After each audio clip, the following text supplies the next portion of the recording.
Es un tanto extraño el inicio de este capítulo 3. Ya vamos a hablar de su importancia, pero veamos su contexto. De hecho, creo que los primeros versículos no vamos a entrar todavía.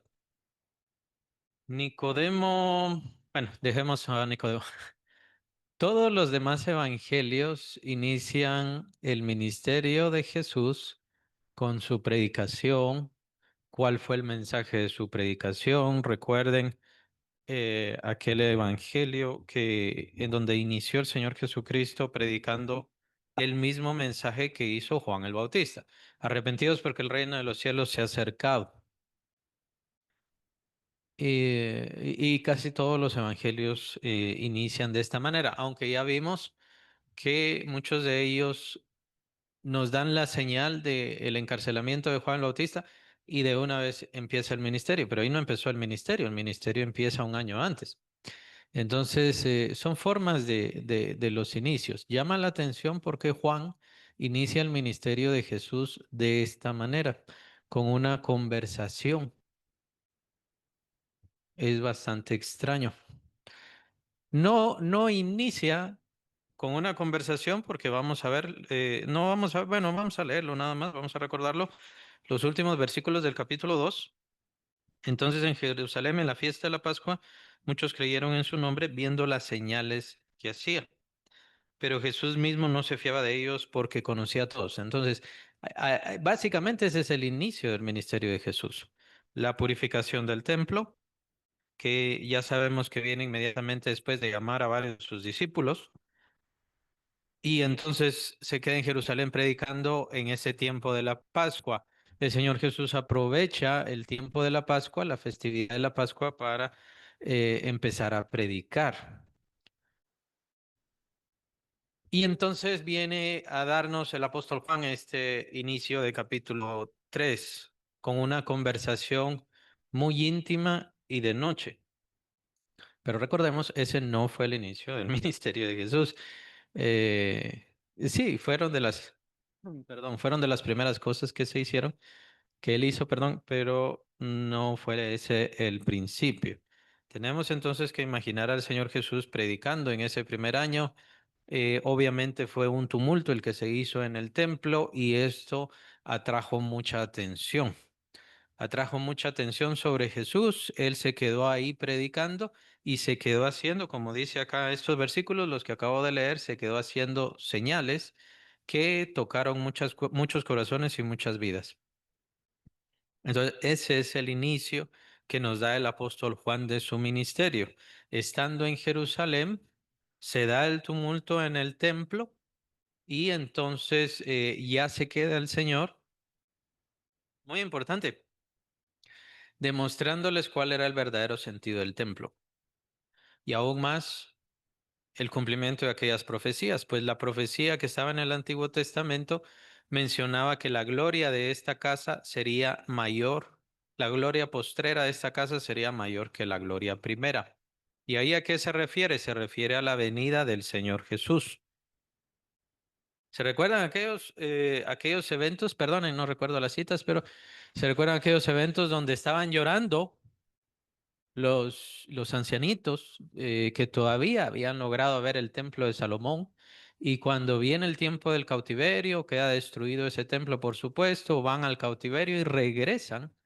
Ya ellos, ancianos, obviamente cuando fue el cautiverio, ellos se fueron niños, entonces ellos regresan ya ancianos y entonces empiezan a ver cómo están poniendo los cimientos, si no estoy mal, o es en Nehemías o en Esdras, cómo ponen los cimientos del templo y ellos empiezan a llorar, empiezan a lamentarse, pues obviamente estaban recordando aquel gran templo que habían visto con tanta gloria, con tanta pompa que había hecho Salomón. Y entonces viene la profecía, la gloria de esta casa postrera será mayor que la gloria primera. ¿Y a qué se refería ahí? Se refería a la venida del Señor Jesucristo. El Hijo de Dios vendría a esa casa, que obviamente pasaron varios siglos después. Y después de esos siglos es Herodes el Grande quien construye el templo. Y las mismas personas dicen que en 46 años se construyó. O sea, Herodes se tardó todavía 46 años terminando de construir ese templo. Entonces, muy interesante esto. Imaginemos esto porque el apóstol no nos da esta información. De una vez salta a esta conversación nocturna, de una vez salta a esta conversación con una persona un tanto especial. Y viene entonces la historia de Nicodemo, se introduce la historia de Nicodemo, que más adelante veremos la conclusión tan grande y tan importante que es, pero mucho más adelante en el Evangelio. Claro, aquí los evangelistas nos dan una información unos, otra información otros, entonces lo que hay que hacer es reunirlo. Eso es lo mejor. Lo que se nota en el apóstol Juan claramente es que se da eh, un completar, un tanto corregir o mejor aumentar el conocimiento que da el apóstol Juan. Entonces, para el apóstol Juan fue un evento bien importante como el Señor se manifiesta al pueblo en medio de esta Pascua. En esta Pascua es cuando él entonces purifica el templo, se queda en el templo y sigue predicando en el templo, perdón. Y por supuesto están las señales que pidieron los fariseos, pero el Señor en ese momento no les quiso dar. Pero de ahí se quedó el Señor predicando y siguió entonces haciendo señales. Tomen en cuenta qué importante es para el Señor el templo. Qué importante es. En el primer año lo vemos aquí predicando, manifestándose prácticamente en el templo. No lo vemos como en los otros evangelios. En los otros evangelios se hace esta continuación de la predicación de Juan el Bautista. Por eso hacía esa referencia. Lo mismo que predicaba Juan el Bautista, empezó a predicar el Señor, arrepentidos porque el reino de los cielos se ha acercado. Pero con Juan nos damos cuenta que el Señor permanece en el templo. Ahora, esto no es algo extraño o es algo de ese momento nada más. En el tercer año, o lo que comúnmente se llama tercer año, probablemente fue año y medio o un tanto menos, puede ser. El Señor, recordemos que estuvo en Judea, su ministerio estuvo en Judea. ¿Y en dónde la pasaba regularmente? En el templo. Lo pasaba en el templo. Lo pasaba en el templo, ahí era donde predicaba, y cuando vemos estas aclaraciones, también las vemos en Juan, cuando vemos estas aclaraciones de que Jesús andaba en otro lado, sí es cierto, el Señor recorría varios lugares para poder seguir predicando. Lo menciona también en cuanto a su ministerio en Galilea. Pero en cuanto a Judea era porque lo estaban persiguiendo, que fue lo que pasó en el tiempo y en el evento de Lázaro. Lázaro había muerto y ellos estaban del otro lado del Jordán. Es hasta allá que le mandan el mensaje, hasta allá que lo mandan a llamar. Y entonces, bueno, vamos, voy a despertar a Lázaro, dice. Y entonces ya decían los discípulos, vamos nosotros también a morir junto con Lázaro. Decían, ¿no? Porque ya estaba la persecución severa. Para el Señor Jesucristo fue central el templo. ¿Cuál es el otro gran evento del templo? Para el Señor Jesús, ¿se acuerdan? Cuando era niño.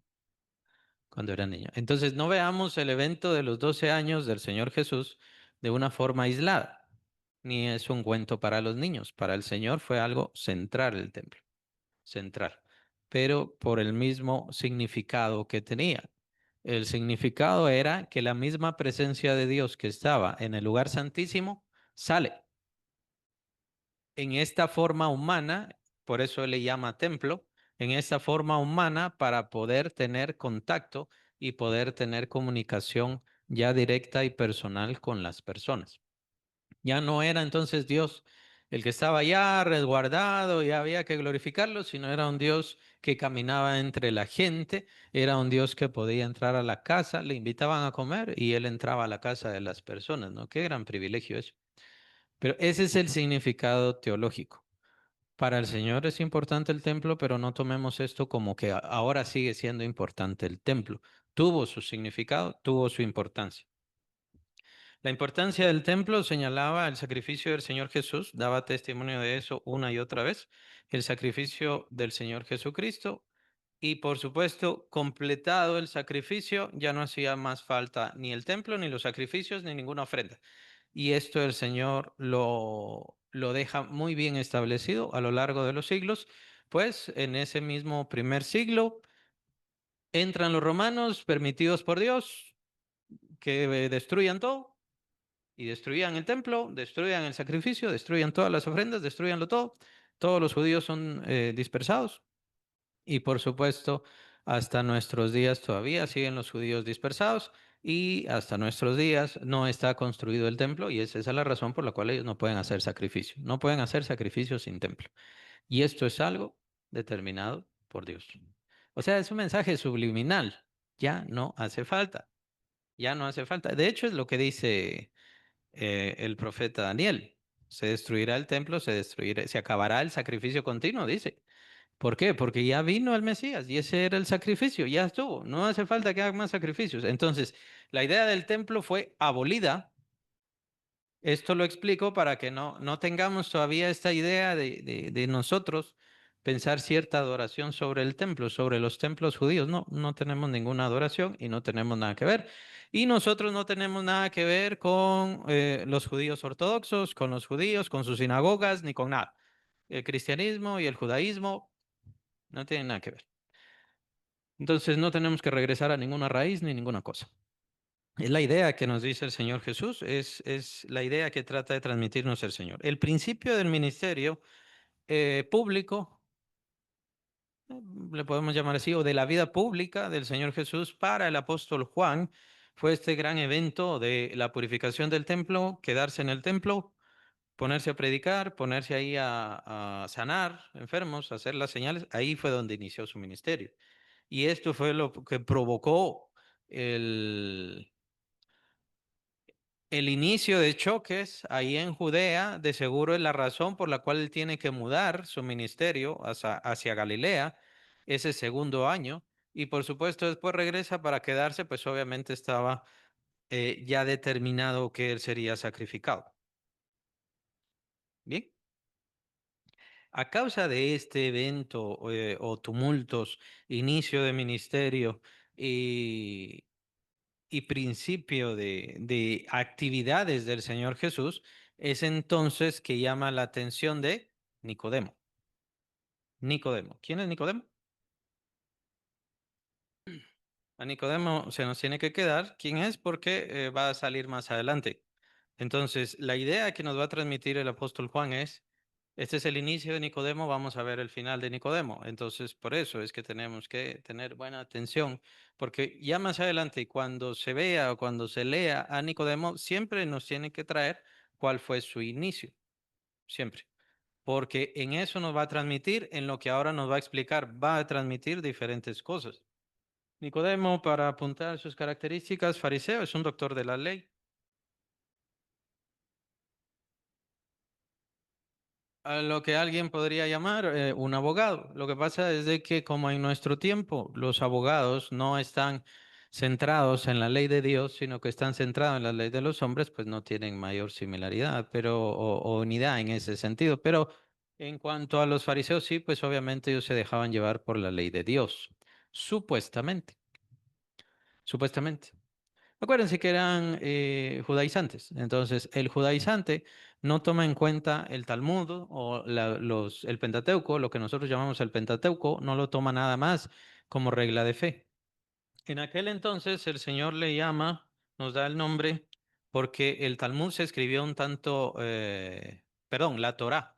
La Torá es el Pentateuco, el Talmud es el libro de ellos, pero el Talmud se viene a escribir un tanto después de los acontecimientos de la vida del Señor.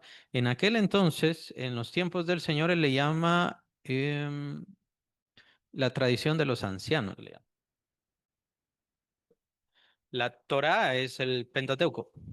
El Talmud es lo que se convierte en la tradición de los ancianos, si queremos verlo así. En los tiempos de Jesús era la tradición de los ancianos. También le llama el Señor mandamientos de hombres, es la tradición de los ancianos. También en el Antiguo Testamento, desde ahí ya venía dándose la tradición de los ancianos. Supuestamente la tradición venía de la Torá, pero en realidad no.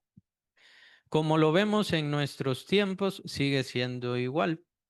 Básicamente es adoración de hombres. Algo así como ahora también adentro, no de las iglesias, pero de el sistema eclesiástico de las iglesias, la adoración a los eruditos. El erudito tal dijo esto y el erudito tal otro dijo aquello. Entonces desde ahí viene también es una especie de fariseísmo, es una especie de fariseísmo evangélico. Entonces el erudito tal dijo tal cosa y es básicamente palabra de Dios para algunos, especialmente para los que están en seminarios, especialmente para los que están en estas escuelas de conocimiento mayor. Pues su palabra viene a ser casi, casi como la palabra de Cristo Jesús, ¿no? Entonces es básicamente lo mismo. Por eso en realidad tomarlos como fariseos a estas personas, pues no está tan mal o incorrecto. Pues así eran los fariseos. Los fariseos, el rabino tal, y siguen siendo hasta nuestros días, el rabí tal, el rabí, el otro dijo tal cosa, ah, no, pero el rabí tal otro dijo esta otra cosa. Y es el problema con el hebreo, no vamos a entrar mucho a eso, pero el problema con el hebreo es que da mucho lugar a interpretaciones y a diferentes significados. Así es el hebreo. Entonces, por eso es que el significado que él está bien, pueden haber 20 significados respaldados por 20 rabinos y ya estuvo. Y muchos de ellos lo único que quieren es reconocimiento. Entonces, básicamente esa es. En aquel entonces era la misma historia. Rabí tal, a eso es a lo que se refiere con ser principal. Principal entre la sinagoga, o sea, era tomado como uno de los maestros. Tomen en cuenta, Gamaliel es otro de los grandes rabinos, el que fue el instructor del apóstol Pablo. Él era otro de los principales entre los judíos, o sea, su palabra se tomaba no como Dios directamente, pero como con cierto respaldo mayor. Las escuelas de filósofos de los griegos básicamente son la misma historia, básicamente, pero ellos eran un tanto fuertes, estrictos, severos. ¿No estás de acuerdo con nuestro enfoque, con lo que decimos nosotros como rabinos o lo que dice el rabino tal, el venerable rabino tal? Entonces, fuera de la sinagoga, fuera del templo, y ellos obviamente llegaron hasta a matar personas, ¿no? Tomemos en cuenta, en el caso del Señor Jesús, cuando llega a Nazaret, cuando él da la interpretación de Isaías 61, entonces lo querían despeñar. Entonces, era muy severo en aquellos tiempos. Ahora siguen todavía las luchas conceptuales, pero al menos no lo matan a uno, ¿no? Sino solamente lo rechazan, lo desprecian y todo lo demás. Bueno, y es la misma historia que como en estos días, ¿no? En estos días el doctor, el máster, ¿tiene cuántas maestrías? Ah, 8, ah, wow. Entonces a él sí se le cree, ¿no? Entonces es la misma historia que en aquel entonces, básicamente, solo que no existían esas divisiones, ¿no? Entonces básicamente eso era Nicodemo. Nicodemo era uno de los principales, era uno de los que a quien le consultaban. ¿Qué significa esto? El apóstol Pablo llama en el capítulo 2 de Romanos maestro, no a Nicodemo especialmente, pero sí a los fariseos, les llaman maestros de niños. Ellos también se especializaban en enseñarle a los niños. ¿Tú le enseñas a los niños o maestro de niños? ¿Eres maestro de niños? ¿O tú que enseñas la ley y no la cumples? ¿Crees que por enseñar la ley ya eres libre? Bueno, hay tantas cosas, ¿no? Hay tantas cosas que ver. Nicodemo era religioso, era un hombre muy importante, era un hombre religioso. ¿Habrá tenido fe? Es una pregunta bastante difícil, ¿no? Es una cuestión de explorar el corazón de Nicodemo y hasta cierto punto es lo que empieza a hacer el Señor Jesucristo en este capítulo. Empieza a explorar su corazón.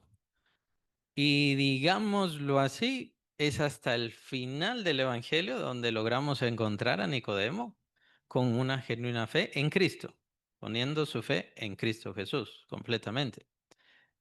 Pero en este caso él estaba en este tambaleo, en este no sé qué, en este tengo curiosidad.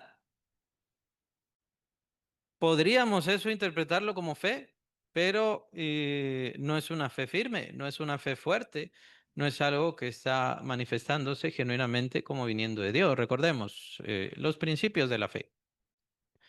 ¿De dónde viene la fe? Del oír la palabra de Dios, la da Dios, ¿no? Entonces de ahí viene la fe. En este mismo nosotros tenemos que ir entendiendo que todas las personas están descubriendo y están luchando, buscando en sus corazones, recibiendo la palabra, recibiendo el conocimiento para que Dios haga el milagro en ellos de la fe y ya depende de ellos el que siguen la fe. Recuérdense que la fe no es una cuestión nada más de creer y confiar, sí, es de creer y confiar con respecto a la salvación, porque no hacemos nada para la salvación, para merecer la salvación. Pero la fe no se queda ahí, o sea, tenemos que seguir avanzando, tenemos que caminar, tenemos que hacer diferentes cosas. Es decir, tenemos que obedecer a Cristo, tenemos que rendirnos a Cristo. Y eso no es y yo lo pienso, yo tengo la esperanza, ¿no? Yo tengo que hacerlo todos los días. No tengo que hacerlo cada domingo, venir a la iglesia, sino que es todos los días, todos los días. Y es muy importante esto, yo voy concluyendo que la cuestión de la fe, el tema de la fe es vital para todos nosotros. Obviamente Cristo es mayor y todos esos temas son importantísimos, pero el Señor se centra en nuestra fe como el que tenemos que cuidarla, guardarla, obedecerla, seguirla. Y es eso, y recordemos los principios de la fe, es lo único que agrada a Dios. De ahí no hay otra forma de poder agradar a Dios, sino que es por medio de la fe. El caso de los fariseos, aunque vemos la palabra ahí religioso, pero una persona, nosotros lo sabemos muy bien, una persona religiosa no necesariamente tiene fe. Tampoco quiere decir que no. Quiero decir que tiene el conocimiento de Dios, tiene la intención de que Dios existe, probablemente tiene el deseo de saber más de Dios. Y por eso ha luchado en su religión, que es lo único que ha tenido. No ha tenido ninguna otra cosa que le instruya, que le muestre o que le ilumine. Nosotros como creyentes estamos en esta tierra y nuestra misión es exponer nuestra fe, de dónde viene nuestra fe, pero nosotros no convertimos a nadie. No existe ninguna obligación de que nadie se convierta. Nosotros estamos convertidos porque fue el deseo de Dios quien hizo el milagro en nuestras vidas, pero nosotros no tenemos ninguna obligación de sufrir por nadie, de llorar por nadie, de lamentarnos por nadie. Solamente exponemos nuestra fe, exponemos de dónde viene, que es la fe en Cristo Jesús. Por eso también de dónde viene la fe o de dónde se aferra la fe. Eso parte es muy importante. Es que yo creo en Dios, sí, pero creer en Dios no le hace salvo. Se le puede llamar fe o como mencionabas, principios de fe. Bueno, podría ser principios de fe, apenas una fe primitiva, podríamos llamarle una fe esencial, pero no la vayamos a confundir con la fe de salvación en Cristo Jesús, ya reconociendo el mensaje y teniendo el mensaje de salvación. Entonces, y por supuesto, tenemos los principios elementales de la fe, que tiene que ver con que la fe viene por el oír y el oír la palabra de Dios. Oír la palabra de Dios. Y entonces vemos el desvío de estas personas, que por cierto es muy importante, por eso vimos en el capítulo 2 es muy importante, Juan está estableciendo un cierre, un corte y un rechazo total por parte de Cristo para lo que está establecido como religión. Entonces, también vamos a ver en el libro estas características, así como en los otros evangelios, perdón, estas características que tiene la religión por lo cual se provoca el rechazo de Cristo. Cristo Jesús no está rechazando a estas personas en el templo, como vimos en el capítulo 2, sino que está rechazando su modo de creer, su modo de confiar, su convicción, sus posturas y lo que creen de Dios porque se han desviado, se han apartado. Y como dije y lo repito claramente, hay fariseísmo entre evangélicos, por supuesto que sí, Por supuesto que sí. Hay fariseísmo. Ah, es que la opinión del fulano. Ah, es que la opinión del aquel. Ah, es que las cosas académicas dicen esto. Mire, estamos en la iglesia por cuestiones de fe. Y punto. Si usted no está en la iglesia para que su fe crezca, ya está equivocado. No tiene sentido porque está acá. Está perdiendo su tiempo. Yo estoy oyendo mensajes, ¿por qué? ¿Por conocimiento? No, por conocimiento no, por fe. Si su fe no está creciendo, usted está oyendo por gusto. No le estoy diciendo, no, oiga, lo que pasa es que está teniendo una religión nada más. Y la religión no salva a nadie. La fe tiene que crecer.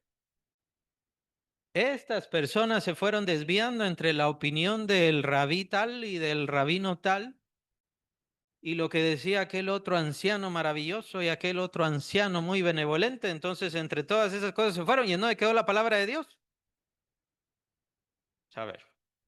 Ahora, bueno, en estos tiempos ya hay varias iglesias, gracias a Dios, nosotros no, pero gracias a Dios, gracias a Dios nos ha librado de eso, pero hay otras iglesias donde no caen en un fariseísmo de conocimiento, sino en una cuestión de que viene profecía por allá, allá tuve un sueño, allá me dijeron tal cosa, Dios me mandó tal cosa y Dios me dijo esto. ¿Y en dónde quedó la palabra de Dios?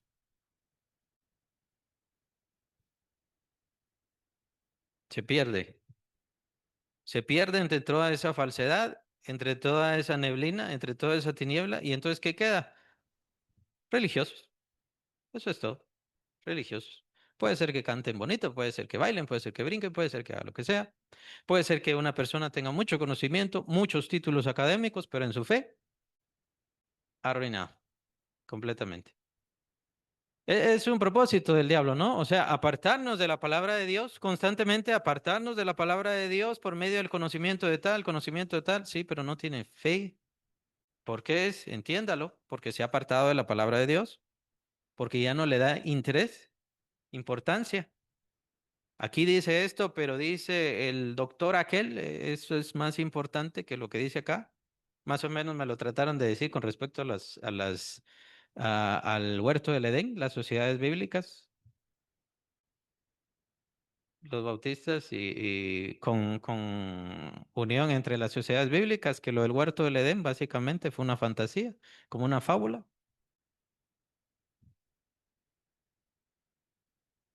pero son las sociedades bíblicas, ¿no? Las sociedades bíblicas unidas. Entonces ya se sienten con tal autoridad, con tal supremacía, que pues obviamente son mejores que las escrituras y pueden interpretar mejor que cualquiera. Y no estamos viendo cuestiones de interpretación, por eso estoy siendo bastante claro. No se trata de que yo interpreto excelente, se trata de que estamos aquí para que nuestra fe crezca, la de ustedes, la mía, la de todos. Estamos aquí para que nuestra fe crezca. Si es otra cosa, en realidad estamos equivocando el sentido. La fe tiene que ir creciendo. Y ese era el problema con los fariseos. Eran buenos, eran doctores de la ley, tenían mucho conocimiento, pero su fe estaba muerta. No digamos sus espíritus, por supuesto, ¿no? Ya lo sabemos, pero su fe estaba muerta. Tomen en cuenta la profecía que da el Señor Jesucristo sobre el final de los tiempos. Dice, cuando venga el Hijo de Dios, ¿encontrará fe? ¿Encontrará fe? ¿Será por lo mismo? Está la profecía del apóstol Pablo. En los postreros tiempos, en los postreros tiempos, ya no tolerarán la sana doctrina, dice el apóstol Pablo. Van a estar buscando fábulas, doctrinas de demonios. Tendrán comezón para oír falsedades. Es muy peligroso. Desde aquí estamos viendo las enseñanzas, ni siquiera hemos entrado formalmente al pasaje. Quería comentar, el capítulo 3 del Evangelio de Juan es de los más importantes en la Biblia.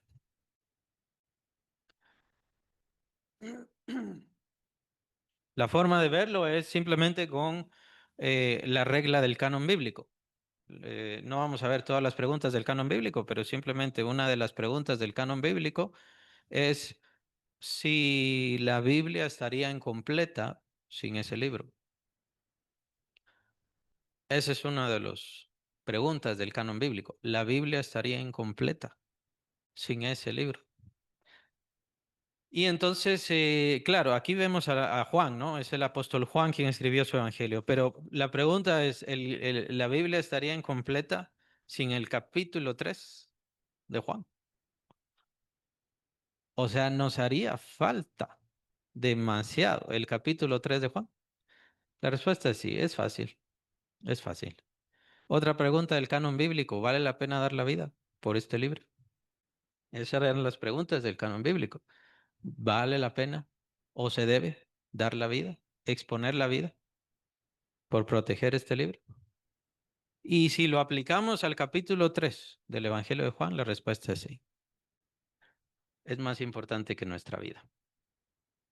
Entonces ahí vemos la importancia de este capítulo.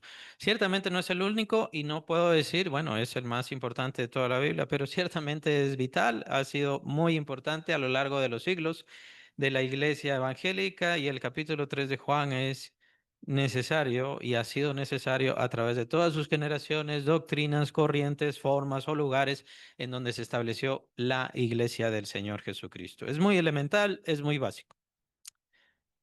Bien, ¿qué pasa con Nicodemo? ¿Qué sucede con Nicodemo? ¿Qué se les ocurre a ustedes? ¿Qué sucede con Nicodemo? Vean los primeros dos versículos. Había un hombre de los fariseos que se llamaba Nicodemo, un principal entre los judíos. Ahí está la descripción. Este vino a Jesús de noche y le dijo, Rabí, ahí ya vemos varios elementos. ¿Qué piensan?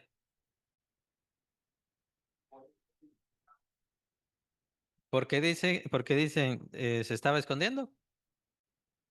¿Por qué dicen se estaba escondiendo? No, no, ¿por qué? Fue de noche. Por eso, esas características son bien importantes. Vean que pasa rápido la escritura, pero por eso es que tenemos que ponerle atención a todo. Está bien si tenemos costumbre de leer rápido y todo lo demás, pero aquí no hay que leer rápido. Él vino de noche porque tenía una intención específica. Él estaba escondido. Tenía la curiosidad de Cristo, pero no quería hacerlo abiertamente manifestarse. Entonces ya eso nos habla sobre la fe. Ujú. Lo cierto es que lo que tiene Nicodemo es algo tan pequeño que no le podemos llamar fe todavía. Pero al menos tuvo curiosidad y de eso mismo el Señor lo atrajo. Por eso hay que aprovechar esa curiosidad, hay que aprovechar esa intención. Y de hecho lo hace más curioso. El Señor explota esa curiosidad por la conversación. Ni siquiera hemos entrado a la conversación. Ahora, yo llamaba la atención con respecto a la fe porque se da, lo dicen varios evangelios, y no es que todos, que se da a entender que los mismos discípulos de Jesús no creían en él, sino que creyeron hasta que él resucitó. Hasta ahí. Pero eso quiere decir que no tenían fe. Todas las veces que el Señor les dice hombres de poca fe y todo lo demás, no tuvieron fe. Llamémosle una fe, bueno, infantil, ¿no? Porque la verdad es que los niños tienen mucha fe. No todos, pero sí tienen mucha fe. Entonces, llamémosle fe pequeña y tiene que ir creciendo. La fe tiene que ir creciendo. Y en este caso, pues obviamente no digo que tengan fe para salvación o que todas las personas que digan que creen en Dios tienen fe para salvación, pero ¿cómo está su corazón? Y es que es eso lo que investiga la misma palabra de Dios, el Espíritu Santo. Esa es la razón por la cual existe la iglesia. En la iglesia también se da esta investigación, este entender, este aflorar en el corazón de las personas la fe. Y se da el crecimiento. Al crecer la fe, entonces empiezan a crecer en conocimiento, en amor, en servicio y en otras cosas que menciona el apóstol Pablo en el capítulo 8 de Segunda Corintios. Entonces, Nicodemo al menos tenía cierto conocimiento bíblico, pero el problema con ellos era que no se quedaban con eso, sino que querían conocer más otras cosas, la opinión de este, la opinión de aquel. Y entre todo eso ya quedaba perdida la palabra de Dios. Ellos ya no tenían a qué creerle, ya no tenían en qué poner su confianza. Y entonces, ¿dónde estaba la fe? ¿Estaban actuando como gente de fe? No, no estaban actuando como gente de fe, pero ya no tenían en quién poner su confianza. Y ese es el problema de tener una religión. La idea de la religión es que piensan que están sirviendo a Dios con las actitudes y con las acciones que están haciendo cuando todo lo que están haciendo no tiene fe. Ni sirve para fe, ni está creciendo su fe, ni están desarrollando su fe. Por eso estoy centrándome en el tema. No le estoy dando vueltas, no es algo sin interés. Estoy centrándome en esto porque es fundamental para todo. Nos está llamando la atención a todos. La fe es lo que tenemos, no solamente que crecer, guardar y aumentar, sino que también tenemos que tocar los corazones de otras personas. No somos nosotros. Por eso es que tenemos que aprender la palabra, porque tenemos que compartir la palabra a las demás personas y estas personas van a recibir esa fe cada vez que nosotros les demos la palabra. El punto es si es verdaderamente la palabra de Dios. Esa es la gran característica de la palabra de Dios. Nosotros podemos hablar de la palabra de Dios, pero lo que nosotros hablamos no es la palabra de Dios. No tienen que creerme a mí como que yo estoy hablando como que fuera Dios. Dios me mandó sueños, Dios me dio mensajes. No, no, no, no. Yo estoy hablando de la palabra de Dios y ustedes tienen que encargarse de reconocer si es la palabra de Dios o no. Y si es la palabra de Dios, entonces tienen que obedecer, no a mí, obedecerle a la palabra de Dios. Si no, entonces su fe empieza a apocarse. La idea de esto también la vemos con Pablo, como le dice, si no estoy mal es a Timoteo, le dice, aviva el fuego del don de Dios. ¿Y cómo? ¿Con más don? ¿Con más unción? Como dicen ahora, dame tres partes de la unción. Así, es con la fe. La fe, siempre es la fe. Siempre es la fe. Bien, la curiosidad de Nicodemo es muy interesante. A pesar de su religión, a pesar de ser uno de los principales en la sinagoga, a pesar de todo, aún así había curiosidad en su corazón. Recordemos, todos los fariseos eran un grupo muy cerrado. Más adelante vamos a ver otra vez a Nicodemo y cómo le dicen, tú eres de ellos, tú eres de ellos, lo empiezan a juzgar los otros fariseos, lo empiezan a señalar, eres de ellos, perteneces a ellos. Y esto era porque si encontraban a alguno como discípulo de Cristo, entonces lo empezaban a desechar, lo rechazaban y lo echaban fuera. Entonces, Nicodemo tenía razón. Todavía su fe no estaba en Cristo completamente. Cristo estaba iniciando su ministerio, sus señales y sus manifestaciones. Y si lo veían a él enfrentándose y hablando directamente con Cristo y pensando, sí, yo creo que tú has venido de Dios, más o menos las palabras que le va a decir, entonces inmediatamente lo hubieran expulsado de la sinagoga. Lo que quiero decir es que aquí hay un proceso. Hay un proceso. Necesariamente de fe, pues no lo sabemos. Es que esas son cosas que están en el corazón y lo que hace Dios en el corazón de las personas. Pero este proceso, Cristo no lo rechaza. Es muy interesante. Cristo Jesús no le está diciendo, ya tienes que creer en mí, ya tienes que confiar en mí. No, va a platicar con él. Va a tener una conversación. Imagínense con quién tuvo esa conversación. Y aún así, después de esa conversación, no vemos a Nicodemo convertido y con fe. Lo vemos más adelante. Es muy interesante. Rabí, le dijo rabí. Esa palabra es importantísima. Es una palabra de respeto. Rabí. Es una palabra de reconocimiento. Quiere decir maestro. Que este doctor de la ley, que este fariseo le diga a este nazareno, maestro, que este principal de la sinagoga le diga a este maestro, le está reconociendo. Nuevamente, ¿tiene fe o no tiene fe? No, pero vamos a seguir mejor. Vamos a seguir. Pero les queda la duda, queda la incógnita.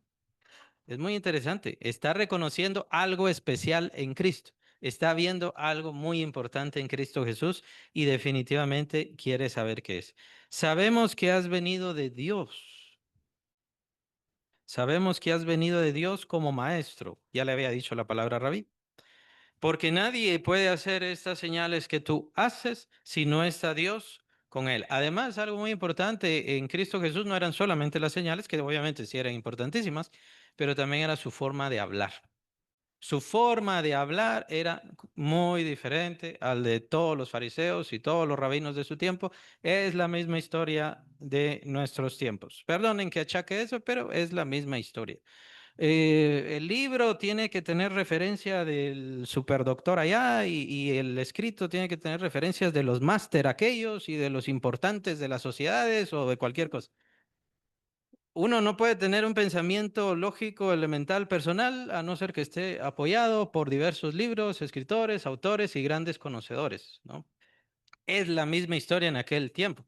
En aquel tiempo ellos hablaban y el rabino tal dijo esto y el anciano tal decía aquello. Qué importante lo que dijo el anciano y todo lo demás. La gran diferencia con Cristo, él mismo dice, mi doctrina viene de arriba.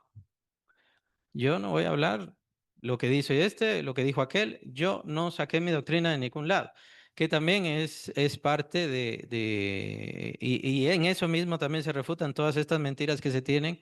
No, es que Jesús cuando era niño, como son los años perdidos, entonces no se sabe dónde fue, pero de seguro fue a la India y ahí en la India estuvo con los grandes meditadores de aquel entonces, de esos lugares, de esos tiempos, o si no, se fue con los grandes filósofos griegos y entonces ahí recibió doctrina. Jesús no recibió doctrina en ningún lado y hasta donde sabemos no salió ni una sola vez de su país. No salió de ningún lado. A ningún lado, perdón. Él se quedó ahí y él recibió su doctrina porque ya la traía, la doctrina venía directamente de Dios. Y es por eso también lo importante que viene el rechazo hacia todo lo religioso, hacia los sistemas antiguos, hacia los sistemas anteriores, el rechazo hacia todo eso. Todavía no han entendido y ahora viene Dios a explicarles directamente. Sabemos que has venido de Dios. Está reconociendo lo que más adelante el Señor Jesús va a declarar. Mi doctrina no es mía, mi doctrina viene de mi Padre. Del cielo la he recibido y yo vengo a exponérselas a ustedes. Y esto lo está declarando Nicodemo en el primer año del ministerio del Señor Jesús. Es muy interesante, muy interesante. Aunque estaba toda esta neblina de las costumbres, las tradiciones fariseas, religiosas, cuando viene la manifestación de la palabra de Dios, entonces eso es lo que da más brillo, o sea, lo que empieza a resplandecer más en el corazón de las personas. Es decir, sin importar qué tanto Satanás ha hecho daño a esos corazones, o en este mundo, o en las tinieblas de este mundo, siempre la palabra de Dios va a resplandecer en los corazones que se lo permiten, en los corazones que van a recibir la fe. Por eso, tienen que conocer la palabra. Es la palabra de Dios lo que debemos conocer y aprender a hablarla. No hablarla solo en el momento, no hablarla solo esa vez. Tengo que aprender a hablarla, que se vuelva parte de mí en todo momento. Sabemos que has venido por parte de Dios como maestro, porque nadie puede hacer estas señales que tú haces si no está Dios con él. Bueno, es una introducción de sí mismo muy interesante, ¿no? Dios está contigo. Tú vienes de Dios. Lo que tú nos dices y lo que tú haces definitivamente viene de Dios. Ese es un reconocimiento de fe. Pero no se nos puede olvidar todo lo demás. Y Nicodemo es muy famoso porque él es el discípulo a medias a lo largo de todo el libro. Y de ahí se convierte en un verdadero discípulo. ¿Esto por qué es? Porque su fe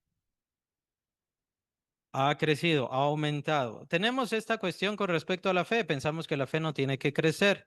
Y esto porque dice el Señor, si tuvieres fe como un grano de mostaza, entonces diréis a este monte, quítate, echa de la mar y todo lo demás.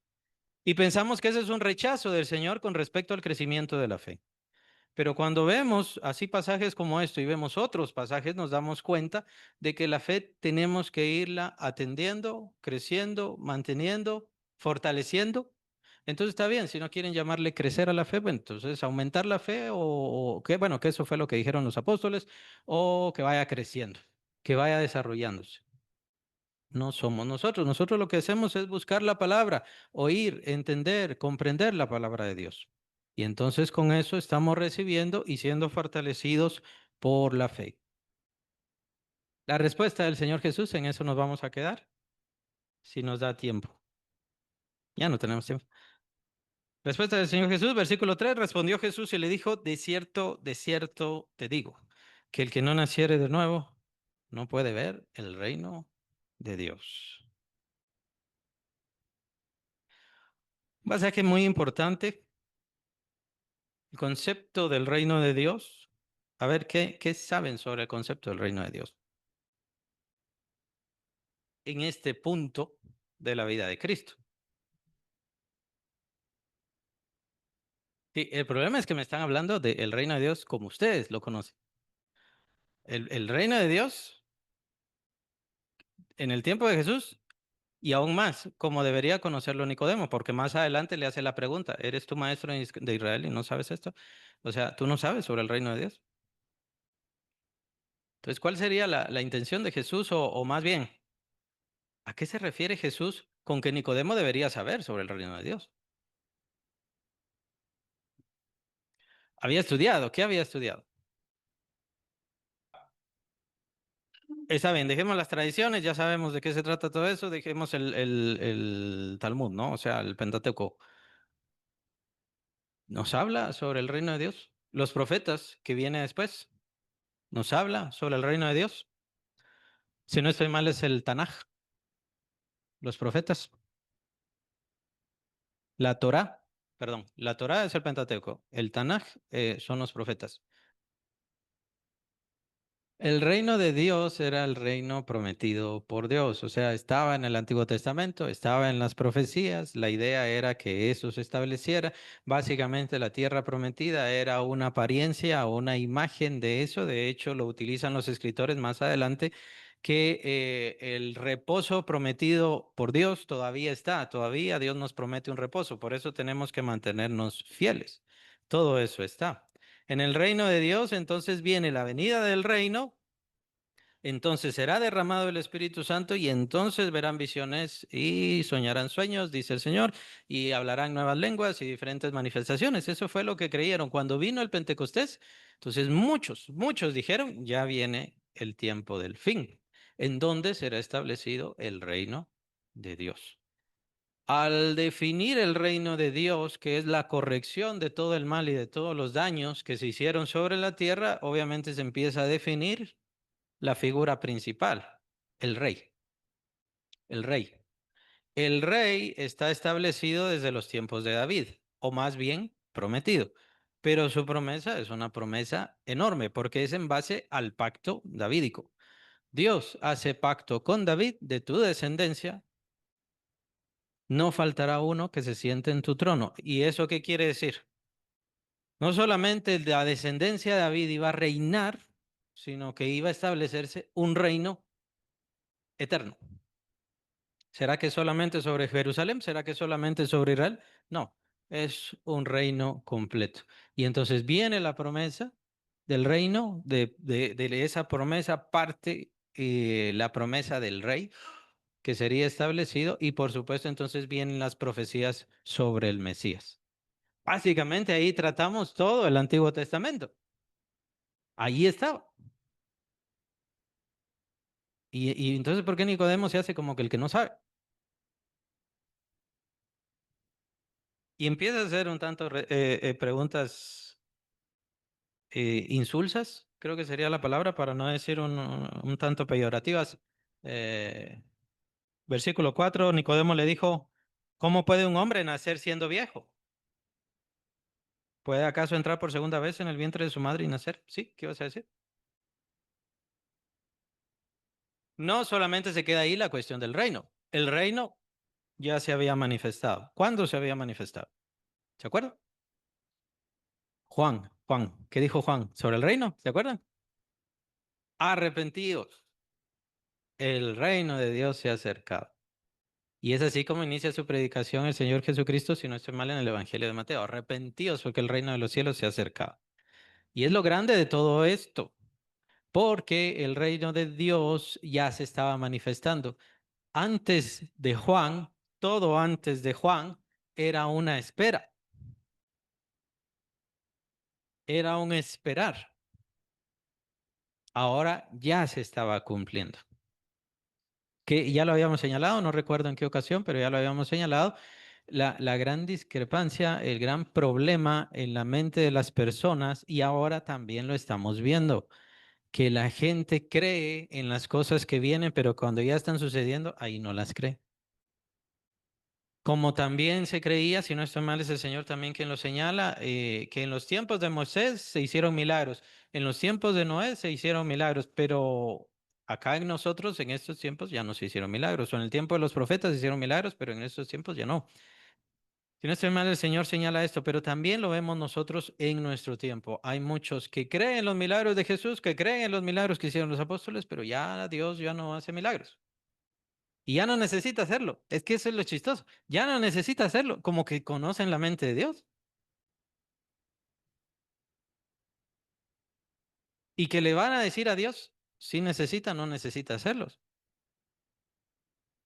Es la cuestión de la fe. En aquel entonces ellos esperaban el reino de Dios, pero no tenían fe y no tuvieron fe cuando ya vino el reino de Dios a establecerse. Es este problema también, otra vez, con respecto a la fe. Creemos en lo que hace Jesús, pero no creo en lo que Dios hace en mi vida. Creemos en lo que hizo Dios por medio de los apóstoles, pero no en lo que Dios hace en mi vida. No cree o no quiere. No quiere creer. Es lo que debemos preguntarnos muchas veces que no queremos. No quiero que Dios me cambie. No quiero que Dios me transforme. No quiero que Dios me use. Porque para usarme Dios, yo le tengo que dar de mi tiempo, de mi dinero, de mi vida, de mis pensamientos, de mis deseos.